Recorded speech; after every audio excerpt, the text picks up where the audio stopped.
Hello guys, this is Bull Cable back with another video, and today we're going to be going over the best ways on how to counter the spawner hut decks in Clash Royale. Now, basically the only way you're really going to be able to do any damage to these things if they're behind the tower is by using projectiles. Now, there is also different kinds of pushes you can use, but we're going to be going over the projectiles right at the moment. So with the three main projectiles in terms of doing damage to these huts are basically the rocket, the lightning spell, and the fireball. I'm leaving out the poison spell here because it can be useful, but it's not the best in terms of doing damage, and it doesn't take out the barbarians as well. So that's the top three in my opinion. So we're going to be going over why they're the top three. So the rocket is very good. It can one-shot the spear goblin hut, and it can one-shot the tombstone. Since it is a 6 elixir cost card, you do not want to just use it on the goblin hut, the spear goblin hut alone, because that only costs 5, so you're down 1 elixir. Also bearing in mind for all of these projectiles, if they place the hut near or the back of next to their king tower, it can, remember, if you touch any damage to the king tower, that's the one in the middle, it will come up and it will be harder to push, so bear that in mind. So rocket, you really want to use it if there's two possible targets. So that could be the king tower, it could be the tower itself, or it could be two spawner huts. If you get 3 targets at once, that's absolutely perfect.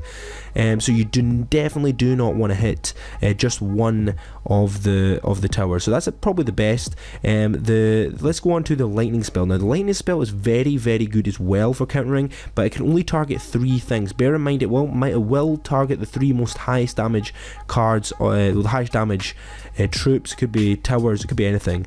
So bear that in mind. So you want to hit at least 3 things. You don't want to waste your lightning at all. You want to at least make sure there's 3 things. So that could be 2 spawner huts or a tower.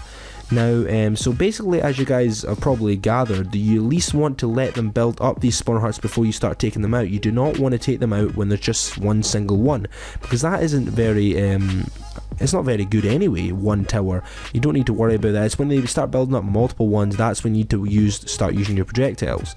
So the fireball, I like the fireball because it's just a very solid card. It can take good damage to all the towers, and it's good, and it's a cheap cost. It's just because it's so cheap, and I definitely recommend using the fireball in terms of taking out some of these things.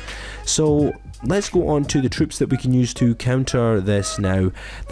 Basically their number 1 troop is the at the present time is the baby dragon, because it can't be countered by it can't be targeted by the barbarians, and it can one-shot the skeletons, not the skeletons, it can one-shot the skeletons, and it can one-shot the spear goblin. So we definitely a really good card. And a lot of people mentioned the giant skeleton. Now this can be stopped pretty easily, especially when you start building up a lot of spawner huts, so I definitely don't recommend the giant skeleton.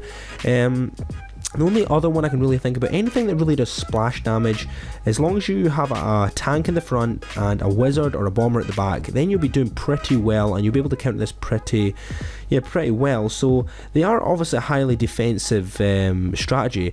The ultimate way, this is the number 1 tip in terms of destroying these spawner decks, are, remember, the barb hut costs 7 elixir and the spear goblins cost 5 elixir. So bear in mind, if they've just laid that and you know they're already pretty low in elixir, there's 9 times out of 10 they've got very low elixir. So you could do like a push with the hogs, with any sort of, with the prince, you could do any sort of card as long as it's in the other lane that their huts are not in. So that is basically my tips in terms of how to counter. Bear in mind, just basically push as fast as you can towards these things, create a nice solid push, squishy troops like your goblins, your basically any troop under 500 HP is not good at all. Don't go up to these sort of spawner decks with just arrows and Arrows, I can only understand the arrows being good is when they've actually already got the troops coming up with a push, because you've tried to push and they've pushed you back and they've got a lot of troops in one big bunch, and you just need to fling that arrows and it'll take them all out. So I hope this guys, well, I hope this helped you guys a lot. It basically, it's not the best tips I could possibly give you, but you guys are the professionals. Let me know down in the comment section what you guys think is the best way to counter these spawner decks. I think I've done a pretty good job. There's not really much else I can say. They are pretty good strategy, but they are able to be defeated. As I said, the number one strategy is if they lay a hut down, just charge at them. Charge at them in the opposite side. They'll be low on elixir, and that's really your only big chance to push. Your chances to push when they've just laid it. Don't let them get too many huts laid down. So if they have two huts down, you definitely want to start pushing with projectiles straight away. So hope you guys really enjoyed the video. Please subscribe for more Clash Royale videos, and I'll see you guys next time. Goodbye.